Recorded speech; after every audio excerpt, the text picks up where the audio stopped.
Okay, we are back. Sorry. Now this video is now a part two because I forgot to turn off my alarm before I started recording, and my alarm interrupted the last recording. So, welcome to part 2.2. And I'm just going right where I left off at. You didn't miss anything. I just turned off the alarm and we're going right back into it. Both videos will be uploaded at the same time. You won't miss anything. Um, all right. So I'm moving on to the last and final color, which is this Caput Mortem. And this is kind of where I am because I know that this is the final color. So I'm making sure that there is no dark spots. I mean, blotchy spots, no scratchy spots, nothing like that. So this is where I'm really going to focus on making sure it doesn't look a hot mess. And so, and that includes, cleaning up any spots that were missed or anything like that. So I'm using actually a medium pressure here. I wouldn't even say medium because it's not, I wouldn't even say medium. It's a little lighter than medium because I don't want to press too hard because I still have to put that other color on top of this. So not quite a medium pressure, but something close to it. And I'm just going over this bottom area. And for this background, at the end, I may add some kind of like sparkle or glitter or something to it. I'm not 100% sure yet. I always add some kind of glitter or something to my pages, but I'm not quite sure where I want it on this page yet. So just kind of bear with me because I don't want to say I'm going to do it and then I don't. I won't know until the end where I want the sparkle to be at. So this color is just going to kind of border everything. It's not going to go too far up. So it's just kind of a border color. And it's going to blend nicely into the color that's above it, or under it rather. So let me zoom in just a little. You guys should be able to see now. So this part is really close. So most of this, actually I think all of this I'm going to make into this darker color. Maybe most of it. I still would rather it be bordered. So I'm just going to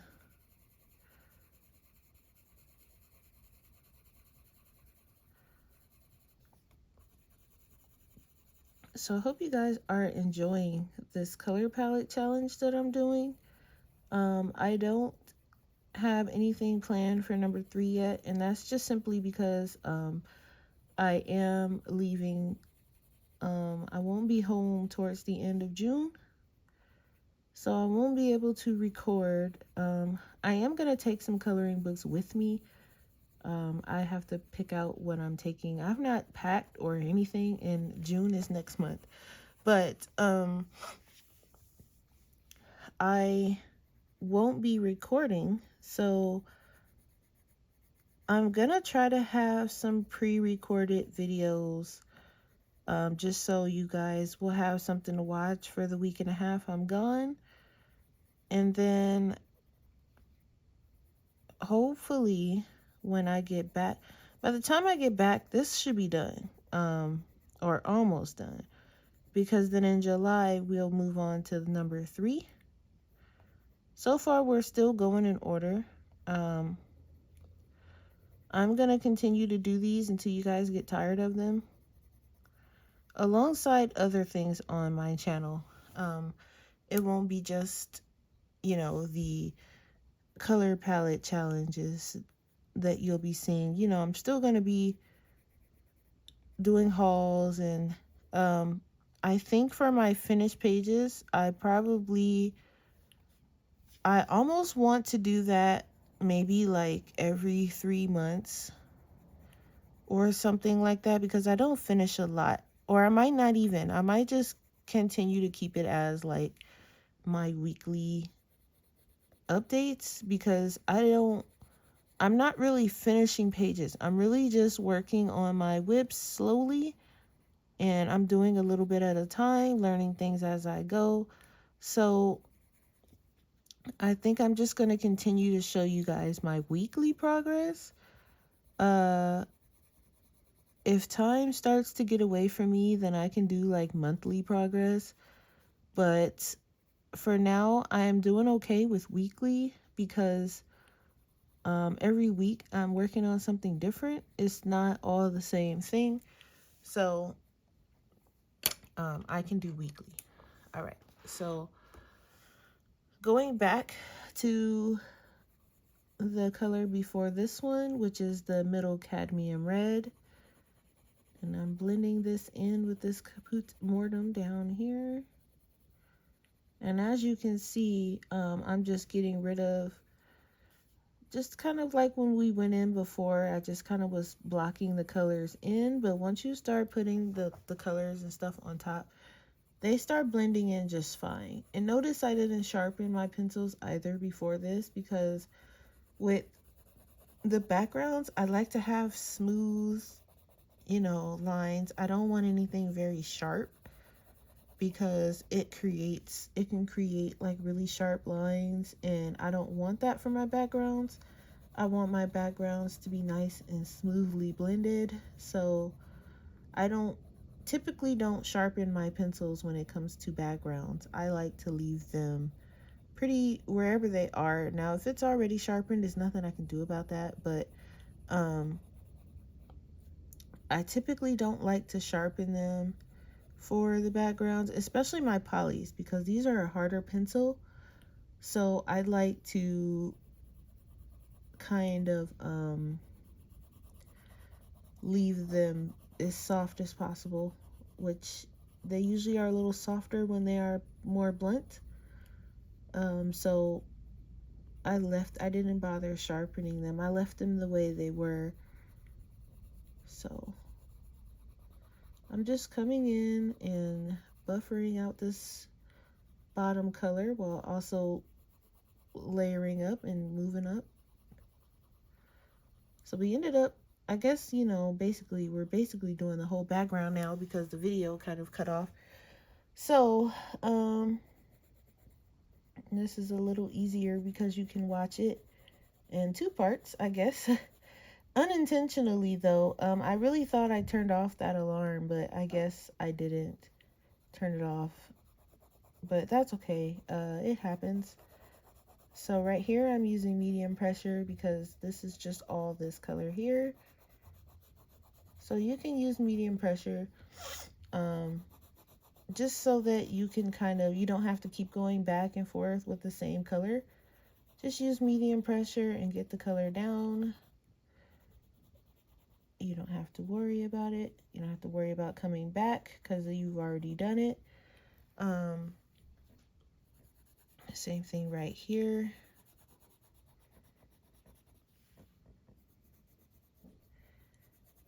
I know some of you are probably falling over in your seats because you never see me color this hard. But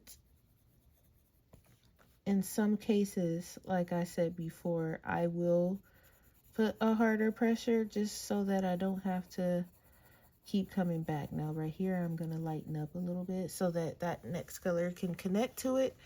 I'm just going to kind of lightly go like this, just so that it can kind of buffer itself out. And I'm going to move over to this side, and I'm going to do the same thing. So these smaller areas, if you want to sharpen your pencil and go over them, you can. Or if you know how to kind of maneuver with a blunter pencil, you can do that too. And if you go into the little girl here or something like that, then you can always erase it. Polys are pretty forgiving. You can erase them pretty well, in my opinion. I've not had any issues erasing polys. So you can always erase if you accidentally do something. if you're using light pressure. Now, if you're using medium to hard, some of that color will probably remain depending on what kind of eraser you have. But I've not really had too much of an issue erasing polys when I need to. So that's a good thing. Prismas, I can erase them, but I can only seem to erase them with my with my electric eraser. Otherwise, they just smear. So I have a bit of a harder time with erasing my Prismacolors than my polys. My Holbeins too, those are a little hard to erase. But I guess the softer pencils are harder to erase than the harder pencils for some reason. In my experience,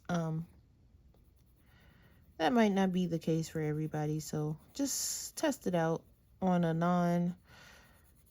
a paper or the back of the book or something like that to see what can be erased, so on and so forth. All right, moving on to deep red and doing the same thing, just coming in, blending it in with that previous color. I'm gonna work on this side so you guys can see.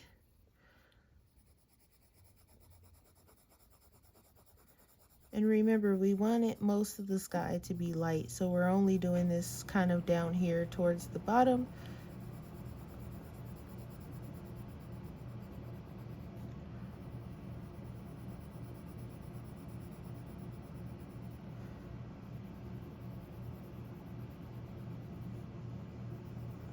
I wonder if I should put my editing skills to the test to see if I can put both of these videos together.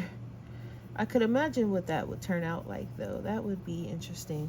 But I might just leave it separate because I don't think I'm that great at editing. I don't think I've ever tried to even put two pieces of a video together. So that's okay. I think I'll just leave them separate. I'm not even gonna make that leap. One day I will probably learn, but today ain't that day. So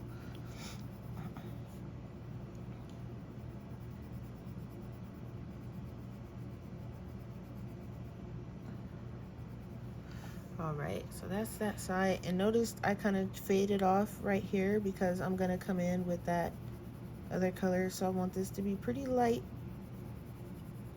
like it's going into the next color. I'm gonna move over here and I'm gonna do the same thing.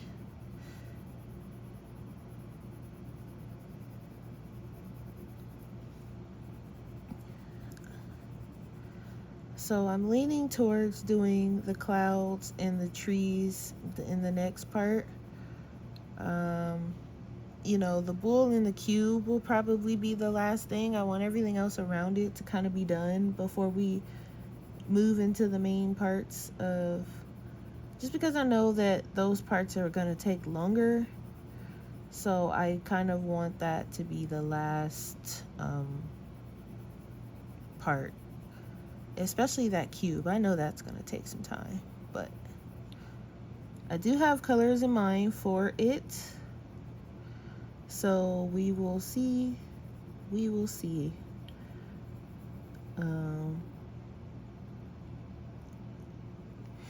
It's gonna be very interesting, I will tell you that.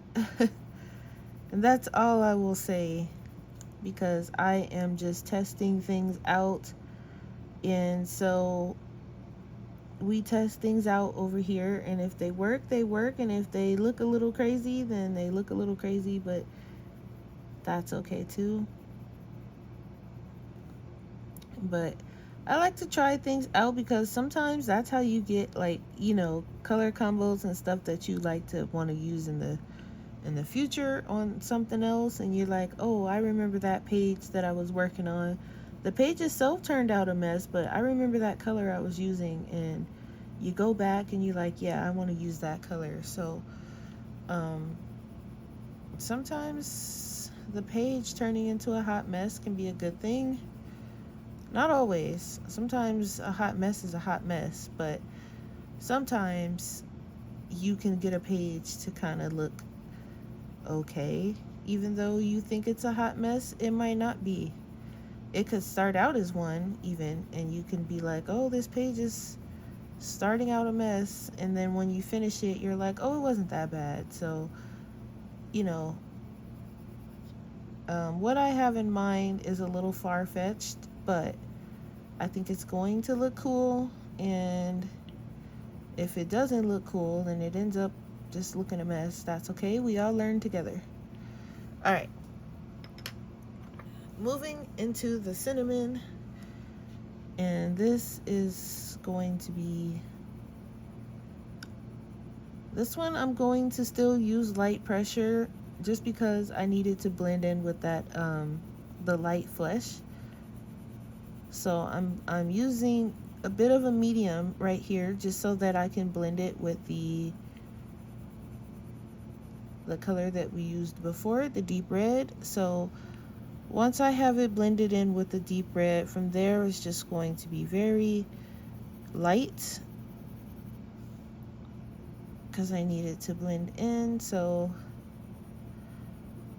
just using my light pressure here.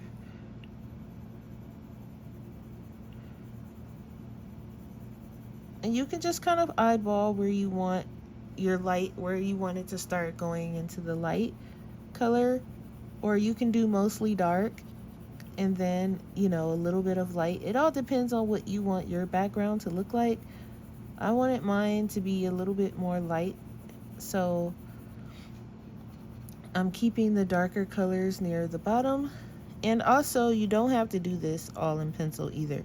You can bring in some alcohol markers to lay a base down, and go from there. You can do it with watercolors.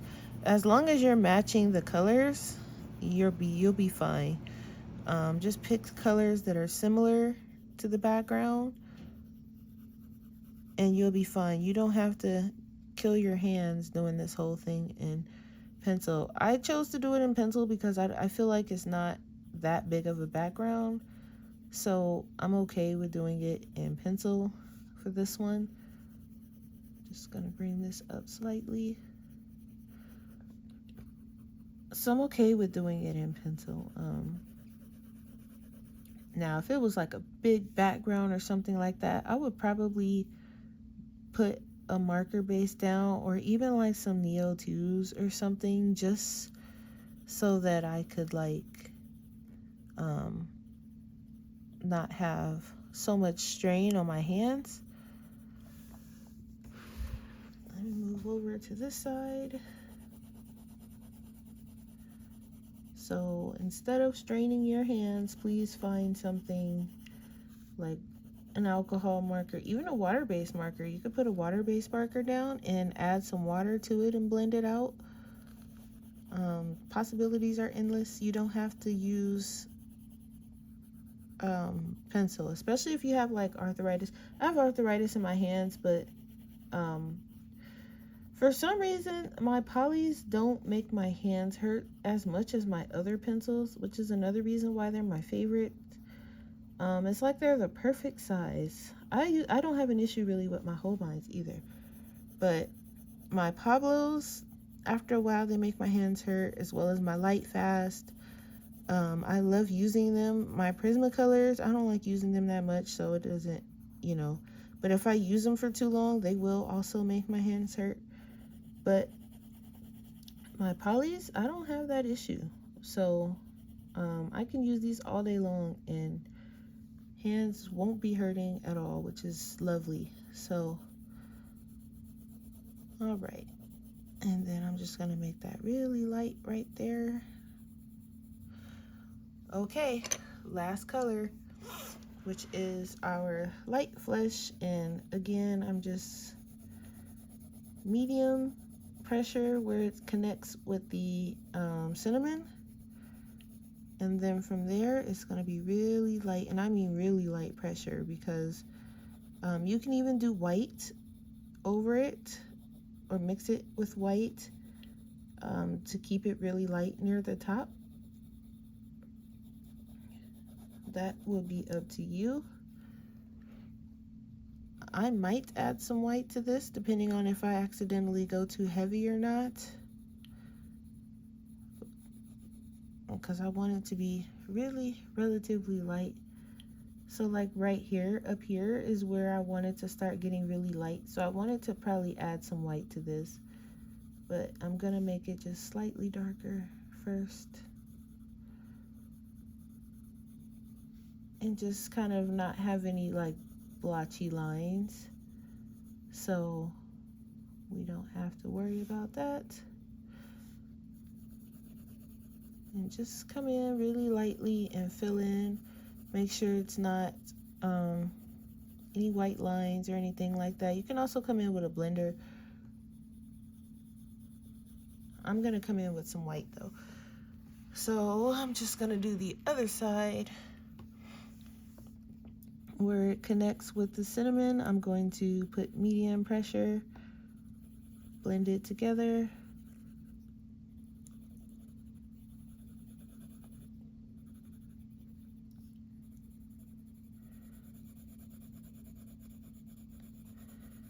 Let them blend together and then come up with really light pressure.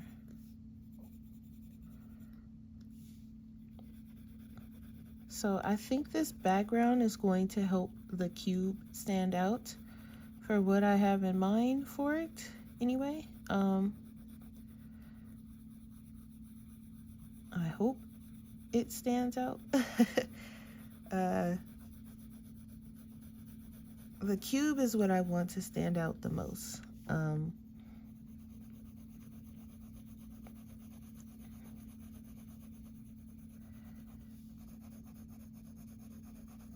I want this really light, so I'm not even holding my pencil towards the bottom like I normally do. I'm just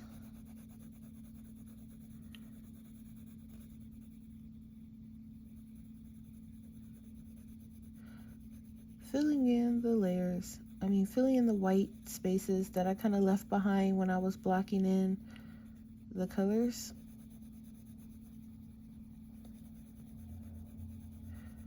But lightly, because I'm gonna add white. And the white is gonna help blend it in, but it's also gonna help keep that very light color at the top. And I use just my Prismacolor white, so I'm just gonna grab that. I also have, I think, a Derwent white that's really good, and Buff Titanium, which is also really good, in the Luminance, but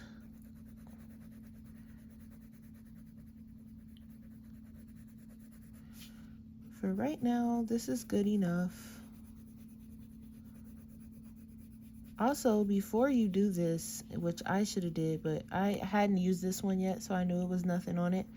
Make sure you don't have any leftover colors from something else so that it doesn't accidentally transfer over, because this is a very light color and you're gonna have to erase it and try to blend it back in and all that not so fun stuff. So do be careful is all I'm saying when you are using this after using another color.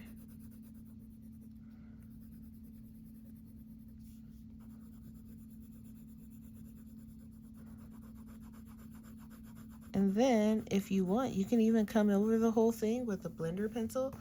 That's a thing that you can do too, to blend it all together. If you feel like it didn't blend good enough, come in with your blender pencil. If you don't have one, I personally like the Derwent or the Caran d'Ache. But there we have it. There is our background. Sorry that the video cut off, but now that the background is done, the rest of the picture kind of pops. So we have left the clouds, the bull, the cube, and like the little tiny humans and trees and stuff like that. So thanks for watching.